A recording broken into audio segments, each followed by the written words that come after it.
guys, welcome back to my channel. Today I wanted to share with you the 10 things that I'm going to try not to purchase in 2022. I thought about doing like a complete no-buy challenge, but I just feel like that's a little bit too much pressure, and I'm a perfectionist, so I'm either like all in or I'm all out with something. So I thought maybe doing like a low buy year, or at least setting some sort of intention around this would work better for me. So I'm gonna call this a low buy year. I'm not gonna say it's a no spend challenge or anything like that. These are things that I'm just going to try to be better about purchasing in 2022. One of my goals, resolutions, intentions, whatever you would like to call them for this year, was to be more mindful in my purchases. So to make more mindful purchases, not impulsive purchases. So these are things that align with that. And I kind of took a look at my spending the past couple of years, noticed the areas that maybe were a little bit rogue and trying to reel those back in. I'm not expecting to do perfect with this. These are things that I still struggle with a little bit, areas of my life that I wanted to reel in, get a little bit better at, and of course in the long term save some money, because really that's what I'm here for. I would love, this is like the year of saving for me. So yeah, here we are. These are the 10 things that I'm going to try to be better about purchasing this year. This first one, I really should knock out of the park. There's really no reason that I shouldn't, and that is house decor. I really want to work on not bringing in more house decor. One, because we do plan on moving at some point, and the whole point of me minimizing my life and decluttering our lives was to make it easier for us when we do want to move, that we're not moving with a ton of stuff that just doesn't bring us happiness and joy, and that we wouldn't want to bring into a new space. So I want to kind of minimize the house decor that we have and try not to bring in anything new, really because I want to wait until we're in a new space to do that. So, you know, trips to Home Goods, things like TJ Maxx or whatever are not going to be on the list of places to shop this year. I'm going to try to be better about that and not bring in a ton of decor, but also just appreciate what we have already. A lot of the pieces that we have are personal to us. We have, you know, I have a couple of art pieces, some personalized art pieces that people have given us, and those are the things that I really want to appreciate and love that I have, and not just always look to bring in something new. The next thing is something that I feel like gets so out of control, and not just like in my household, but in a lot of people's households, and that is kitchen gadgets. I don't know how it happens, but you end up with a collection of kitchen appliances, gadgets that either you don't use or you use like a few times a year. I'm talking your crock pots. I mean, we use our air fryer literally every single day, so like that's warranted, but stuff like that. So I really want to try and not bring in any more kitchen gadgets / appliances this year, and really narrow down the ones that we already have. I might not be able to declutter any of them, but at least not bringing anything new will help. And there's one exception to this, and that's because our coffee maker is legit on the fritz. Like, it's leaking water. I don't know what's happening. So there may be a need to bring in a new coffee maker at some point. I would really love to have a French press or something smaller for coffee. That's the one exception to this category, is possibly a coffee maker. But beyond that, I don't want to bring in anything else. I'm really trying to narrow down what we have and only keep the things that we use literally all the time. And while we're talking about kitchen things, the other category that I have for this is pantry items. Now, you might be looking at me going, excuse me, you're not going to like buy food for your pantry? Not the case. I really just want to refrain from going overboard in this category and not keeping a stockpile of things. We are 2 people. It's just me and my husband here. We don't need 3 things of flour. And if you're anything like me, you probably have like 5 bags of flour open and they're all different kinds. So one of the things that I really want to be intentional about this year and try to lower the amount is the things that I'm buying for our pantry, and just not having multiples upon multiples open and just on hand at the same time. I want to use up what we have and then replace it and let that be that. I think I have like 3 bags of chocolate chips open right now. Like those kinds of things. I just want to be intentional about it and not wasteful, because I feel like when that happens, you're using from different things and you're not using up what you have, and ultimately it can go bad. You can get those nasty kitchen moths in your pantry, like gross, but it happens. And I really want to be more intentional about that and not waste any sort of food. So I want to use up what we have, replace it, and kind of go on that system. I'm gonna save my this is going to be really hard one for last, so be sure to stick around to the end of the video so we can chat about that. But if you're liking this so far, be sure to give it a thumbs up. And if you haven't subscribed already, please do so. That would mean the world to me. But the next category that I have for you is cleaning products in plastic specifically. I have been really trying to go more low waste on a lot of the products that I use. I've done it with my skincare, with my makeup. One of the areas that I really struggle with is cleaning products. And I think that kind of surprises a lot of people, because I feel like that's the area that people turn to first. But for me, I just found that so overwhelming. It was like, what's gonna work? There's so many different companies out there. Which ones do I trust? And it's just a lot of research, and I was very overwhelmed, and I never was good about planning ahead with this either, which is something I feel like you have to do with cleaning products. Is, if it's something that you need to order before you run out, you need to order it so you have it in time, which is not something that I've been great at doing. So when I run out of something, I just go to Target or go to the store and get a replacement. So that's one of the things that I really want to try and not purchase, is cleaning products at just the grocery store. I really want to go more low waste with it and find low waste options that work. So I am obviously still going to be purchasing cleaning products, because hello, we all need a clean home, but I want to try to refrain from purchasing cleaning products in plastic and find more eco-friendly, sustainable, low-waste options that I love. So that is one area that I'm looking to expand on, but also not purchase in plastic. The next thing that I'm going to try not to buy is streaming services. This one really kind of annoys me, I'm not gonna lie. And it annoys me because I just feel like there's literally a new one that pops up every single day, month. It's just overwhelming. And it's like you watch one show and then all of a sudden it's gone from that streaming service because this new one came out, and now you feel like you need to have this one. So I am going to try my best not to purchase any more streaming services. We have plenty, and we don't have cable. I mean, it's all that we use, but I feel like there's enough on all of them where I can be satisfied with what I have to watch across all of these ones that I already have. And something kind of similar in this category, but I'm considering it like a separate, is memberships also.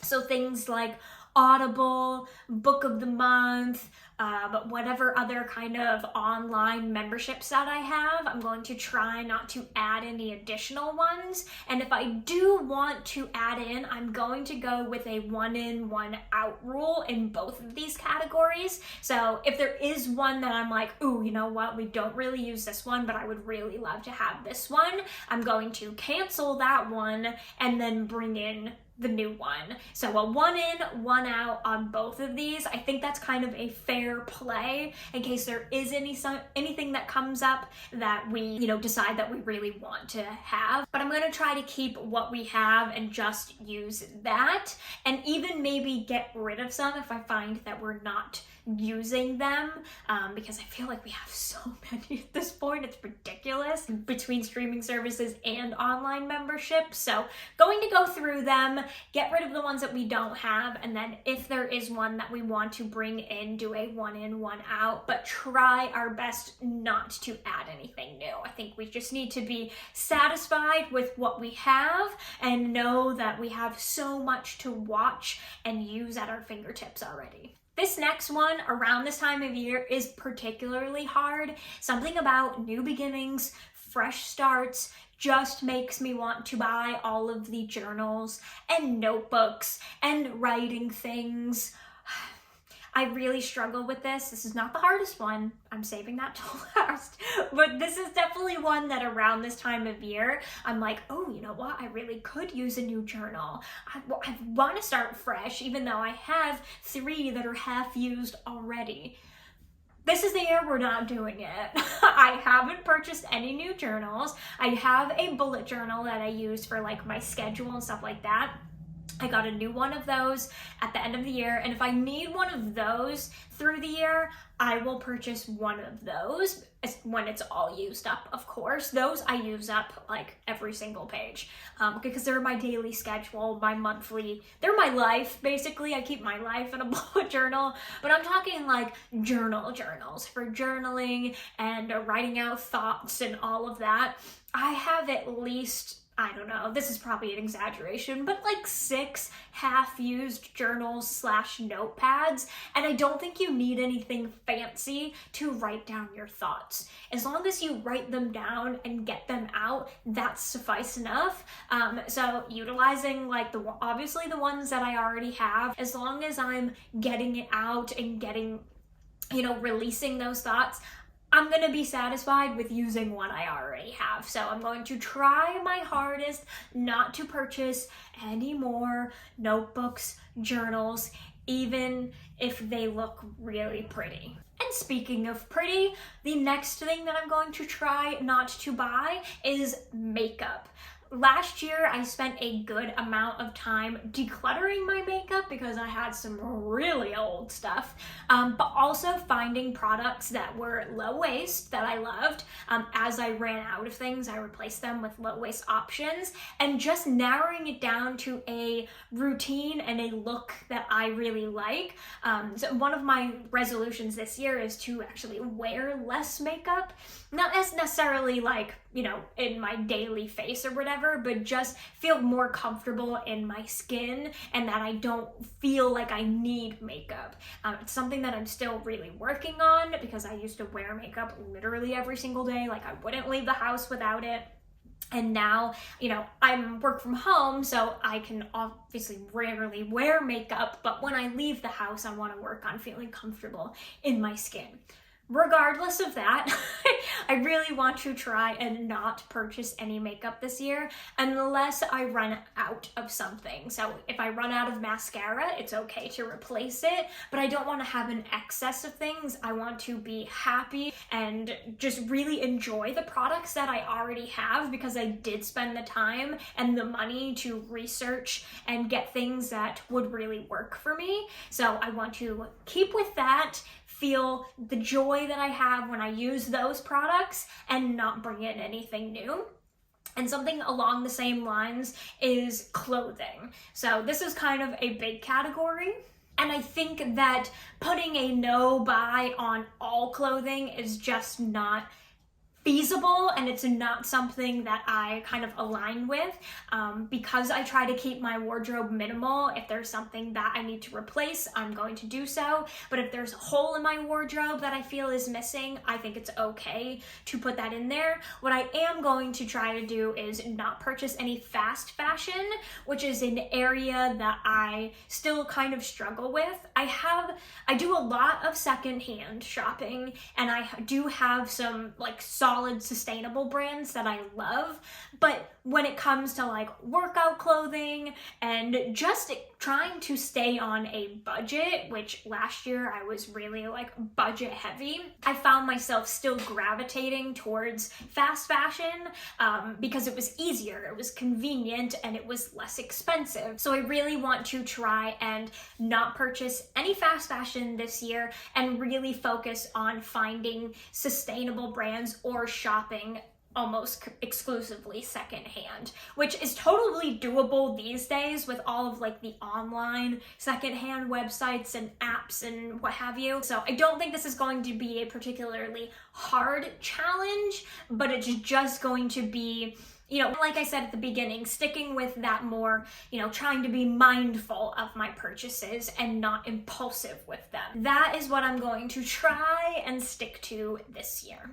Okay, we have reached the end. This is the last thing on the list, number 10, and yes, it is the thing that is going to be the absolute hardest for me not to try to purchase this year. And if you watched my Things I'm Not Minimal About video, I mentioned it in that, and if you haven't seen that video, I will link it in the cards for you. It is books. I love having the physical book. I don't enjoy reading on a Kindle. I have one. It's not my favorite thing. I like having the physical book, and I also love supporting the author in that way. But let's be real, books are not cheap. They, you know, the price tag can add up, and I know that there are secondhand book websites, but like I said, when you like to support the author, buying it at full price or, you know, what have you, really does help them go a long way. With that being said, I do want to try and purchase less books this year. The first thing that I'm going to do to try to help with this is, one, read the books that I already have on my shelf, because there are about 8 to 10 books on my bookshelf that I haven't read. So I am not allowed to purchase any books until I have read through all of those. And they are still books that I want to read. It's not like I'm gonna be forcing myself to read things that I don't want to. They are still things that I wanna read, just haven't gotten to yet. And the allure of new books coming out just happens, or if you happen to step foot in a bookstore, you know it is really hard to resist. But we are going to read what we have already. And then after that, I really want to utilize my library more. I don't know why I have like gotten away from going to the library. Things were shut down. I get that. But now that things are open again and my library is open again, I want to utilize going to the library and doing that. One, to save money, but also just to try and fill my bookshelf with things that I don't necessarily love, because I find that happens sometimes. You know, you read a book, you don't necessarily love it, and then you have it and it's on your shelf, or you declutter it, but it's still money that you spent. So I want to get books from the library unless it's something that I know I'm absolutely going to love. I'm not gonna love every book that I read, so if there is a book that I get from the library, I read it, and I love it, then I will purchase it to own if I feel the need to have it in my collection. But I really want to just utilize using the library more, and so I'm not bringing a bunch of books into my life that I'm not necessarily like 100% sure I'm going to love. Like I said, after I read all the ones on the shelf, if there's one that I know, like hands down, without a doubt, I'm probably going to love 100%, then I think it's okay to purchase it, but going to try to utilize my library more. And that is the 10 things that I'm going to try and be better about purchasing this year. It's a lot of things, I know. It definitely is going to be a challenge, but I am up for it. And like I said, we're in the spirit of saving money, so I'm just going to be more mindful of the things that I'm bringing in, and I'm going to try and use that one in, one out, and just try my absolute best to not impulse buy as much as possible. So if you are with me in doing a low buy challenge this year, or you're just trying to be more mindful, I would love to hear in the comments what areas of your life you're looking to focus on. And if you enjoyed this video, give it a thumbs up. Don't forget to subscribe and turn on the notification bell so you are notified whenever I post a video. Thank you guys so much for watching, and I will see you next week. Bye.